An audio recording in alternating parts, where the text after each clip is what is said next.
আপনার নাম কি? মোহাম্মদ আব্দুল আলী, হ্যাঁ। বীর মুক্তিযোদ্ধা, সদস্য সচিব, জাতীয়তাবাদী মুক্তিযোদ্ধার দল, কালিয়াচক উপজেলা। আমি খুব আনন্দিত, গর্বিত। টাঙ্গাইল জেলা মুক্তিযোদ্ধা জাতীয়তাবাদী মুক্তিযোদ্ধা দলের সভাপতি এবং সেক্রেটারি মহোদয়, এবং তার মধ্যেও বেশি গর্বিত বাংলাদেশ জাতীয়তাবাদী দল বিএনপি ঢাকা বিভাগের সাংগঠনিক সম্পাদক বেনজির আহমেদ টিটু ভাইকে অভিনন্দন এবং শুভেচ্ছা জানিয়ে আমি 2-4টা কথাই বলব। আমি কালিহাতীর মুক্তিযোদ্ধাদের জন্য যথেষ্ট চেষ্টা করব যাতে বিএনপির মনোভাবা যত মুক্তিযোদ্ধা আছে তাদের নিয়ে আমি একত্র থেকে টিটু ভাইয়ের হাতকে শক্তিশালী করতে পারি, এই আশা ব্যক্ত করি আমি শেষ করি। আসসালামু আলাইকুম। আমি মোহাম্মদ হাবিবুর রহমান, বাড়ি আমার পৌঁছান। আমি একজন বীর মুক্তিযোদ্ধা, শহীদিয়ার আদর্শে গড়া জাতীয়বাদী দলের মুক্তিযোদ্ধা সংগঠন। সেই সংগঠনের আমাকে আহ্বায়ক নির্বাচিত করেছেন। আজকে সত্যি সত্যি আমি খুব আনন্দিত।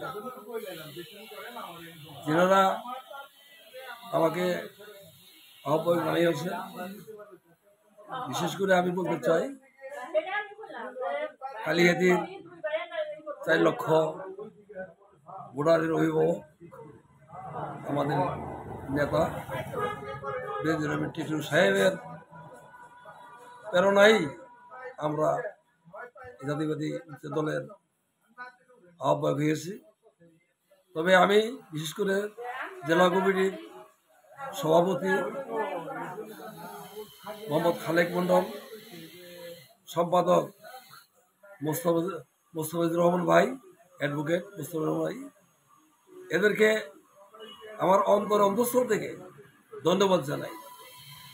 কারণ ওনারা এই জাতীয় দলের মুক্তিযোদ্ধা সংগঠনের কাজগুলো করার জন্য, যেহেতু আমাদের কালিহাতীতে আমাদেরকে ওনারা নির্বাচিত করেছেন, তাই কালিহাতীর মুক্তিযোদ্ধাদের মানে সুখে দুঃখে পাশে থেকে আমরা যতটুকু পারি আমরা তাদের কাজ করে যাব, এটুকুই আমরা প্রতিজ্ঞাবদ্ধ।